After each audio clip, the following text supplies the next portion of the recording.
The original Utah state flag was created back in 1903 by the Daughters of the American Revolution in Salt Lake City. It took 6 months to hand sew it. If you look at the intricate sewing of the beehive, as well as around the flowers and the grass underneath the hive, I mean, this flag is really stunning for the amount of work that went into its creation. Sponsor of Senate Bill 31, Daniel McKay, referenced to the senators that this flag was known back then as the governor's flag under Governor Wells, which was to be flown at every important occasion where the governor's flag may be required. In 1911, the legislature adopted the original flag as the Utah state flag, and it then took another year to create the manufactured design, which was different from the original. And one of the major differences was it's in color. So what you have to realize is a manufacturer, and this is actually an artist's rendition, they kind of filled in some of the blanks on the color, but this color was added by the manufacturer. So the legislature came back in 1913, and guess what the legislature did? To avoid having to recreate the flag, the legislature then adopted a new flag that looked like this. It was still the governor's flag. The symbols inside the flag represent the federal government with the eagle, the arrows of the native tribes, and the beehive recognizing the workers. And just recently, more than 7,000 submissions were solicited from the public, including those from students, to create a new flag that might represent the state of Utah.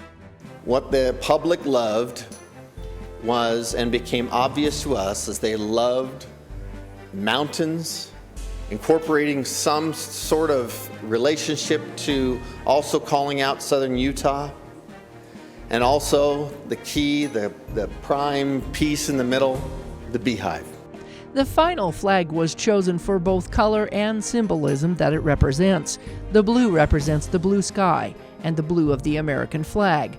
The red represents the red rocks of southern Utah. The red rock represents the rocks of southern Utah. It symbolizes perseverance in the state's unique landscapes. The White Mountain Range.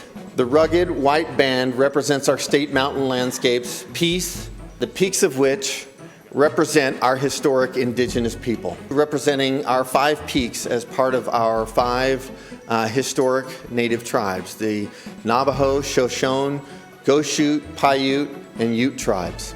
The gold hexagon represents both the shape of a beehive's honeycomb, representing strength. The beehive represents industry, community in the year 1847, the year in which the pioneers first arrived in the state of Utah.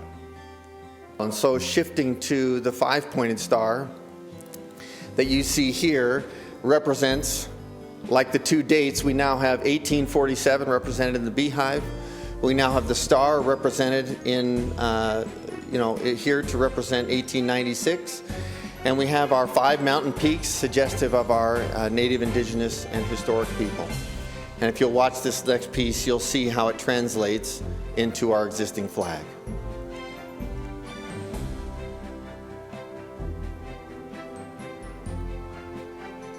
You see, as you look at the similar colors, the red, white, and blue, the beehive, the star, the hexagon of strength, you look at the 2 as they complement and fly together, you see their intended purpose to fly and serve the state as the similar representation. The senator went on to show one of the proposed license plates that could be made available to the Utah public. You'll notice the bottom is not a tourism phrase, but is a recognition of us as the beehive state. I think we've made our points. Everybody can read the bill. Everyone is exhausted from hearing from me about it, so for that purpose, I appreciate everyone's willingness to work on it with that, Mr. President. I move that First Substitute Senate Bill 31 pass. The roll call vote of the amended bill passed on a vote of 17 to 10 and now heads to the House of Representatives. If passed, the old Utah flag will continue to fly as the governor's flag at various events and locations. Currently, there are 18 states that are considering changing, adding to, or simplifying their state flags. Melissa Anderson, Community Education News.